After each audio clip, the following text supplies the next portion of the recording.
Koki Kamida, umaming nagkaroon ng malaking problema pero John Riel Casimero, ginawang isa sa mga solusyon. Yonosuke Kamida, nakarating na sa bansang Kyrgyzstan, handa ng guguluntangin si Casimero. Darito ang buong kwento. Isang kwento ng pagbagsak, pagbangon at pagkakapit sa dalawang Pilipinong mandirigma. Minsan siyang tinagurian na the pride of Osaka, si Koki Kamida, na former 3 Division World Champion at isa sa mga pinaka-kontrobersyal ngunit respetadong boksingero sa Japan. Sa kasagsagan ng kanyang karera, umabot ng mahigit 30 billion yen, katumbas ng mahigit 11 billion pesos ang kanyang kinita mula sa mga laban, endorsements at mga palabas sa telebisyon. Ngunit gaya ng maraming trahedya sa likod ng tagumpay, ang lahat ng iyon ay naglaho sa buwis, mamahaling luho at maling pamumuhunan. Sa isang panayam sa Fuji TV, inamin mismo ni Kamida na wala na ang lahat ng kanyang yaman. Naubos ko lahat sa buwis, mga kotse, relo at mga investment na walang balik. Akala ko tuloy-tuloy lang ang pera habang nananalo, wika ni Kamida. Mula sa kasikatan, siya ay bumagsak sa kawalan. Noong 2015 matapos magretiro, umabot pa sa puntong hindi niya mabayaran ang matrikula ng kanyang anak sa kindergarten. Subalit mga kwento, sa halip na tuluyang maglaho sa industriya, pinili ni Kamida ang muling pagtindig. Hindi na bilang isang boksingero, kundi bilang promoter at tagapayo ng bagong yugto ng Kamida Promotions. At dito nagsimula ang bagong kabanata ng kanyang buhay, ang kabanatang may malaking papel, si John Riel Casimero ng Pilipinas.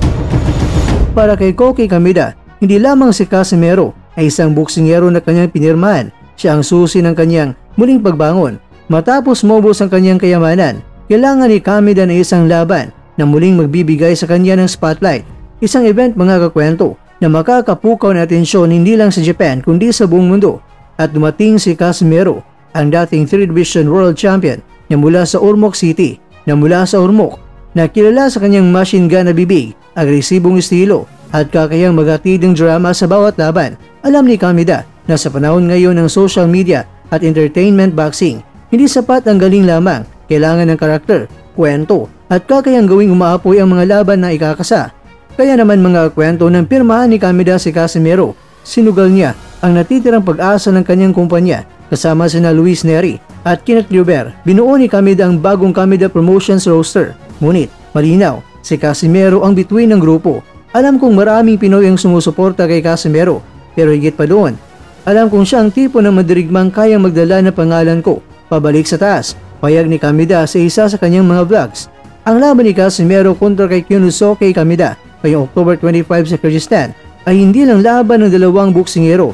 Isa itong pagsusugal sa buhay ni Koki Kamida bilang isang promoter at si Casimero ang kanyang alas. Kung manalo si Casimero, muling babalik sa sirkulasyon ng Kamida Promotions, muling bubuhos ang sponsors at muling sisikat ang pangalang Kamida sa international boxing scene. Ngunit higit sa lahat, ipinapakita ng kwentong ito na kahit matapos maubos ang milyon, mayaman pa rin hindi kailanman nauubos ang tapang, diskarte at paniniwala sa ikalawang pagkakataon.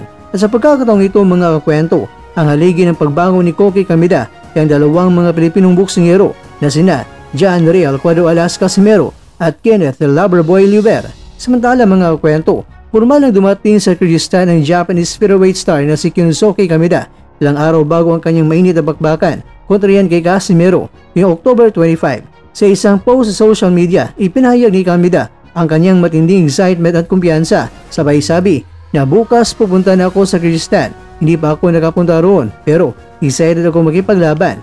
Ayon sa mga ulat mula sa Japan, dumating si Kamida sa bansa na may kasamang maliit ngunit solidong team mula sa Kamida Gym. Makikita sa kanyang mga larawan ang mataas na moral at determinasyong patunayan na hindi siya basta-bastang hamon kay Casimero.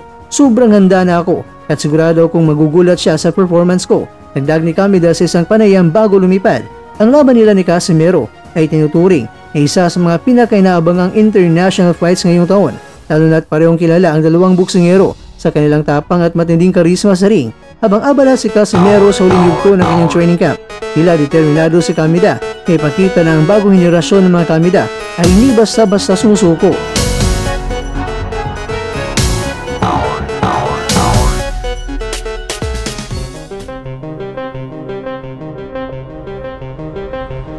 Mga kakwento, sa loob ng 3 araw mula nang ginawa ko ang video ito, malalaman ng buong mundo kung kaya bang tuparin ni Kyunosuke Kameda ang kanyang pangako. Nagugulatin at pabagsakin ang dating 3 Division World Champion na si Janariel Casimero sa mismong lupa ng Kyrgyzstan. Kaya ang tanong, kamusta? Fans of Bashers Man, handa naman kayo mga kababayan?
Bro o gilotonon oy.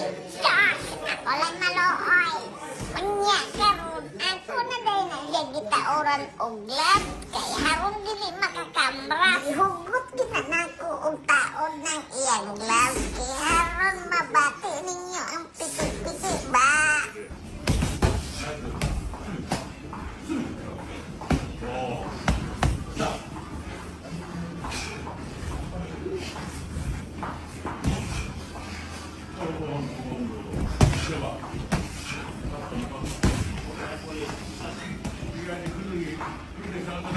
Ay!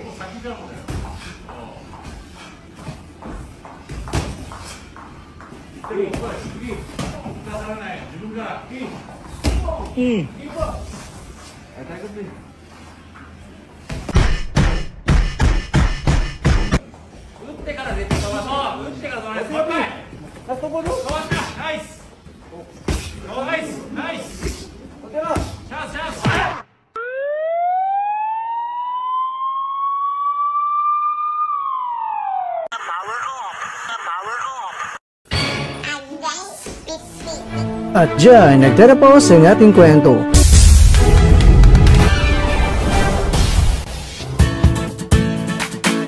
Maraming salamat mga kakwento sa inyong panonood. Pero baka naman mga kakwento ay nagustuhan niyo po ang kwento natin ngayon. Baka pwede niyo po akong mabigyan dyan ng like, subscribe at pa-click na rin sa bell button.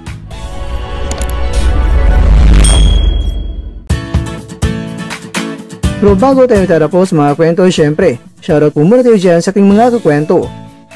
Kay kakwentong Kiko YouTube TV, kay kakwentong Orlando Samson, kay kakwentong Joseph Pagagnan, at kakwentong nanonood ngayon, shoutout sa iyo dyan. Bueno, hanggang dito na po muna ang ating kwentuhan, at abangan na po ating susunod na video.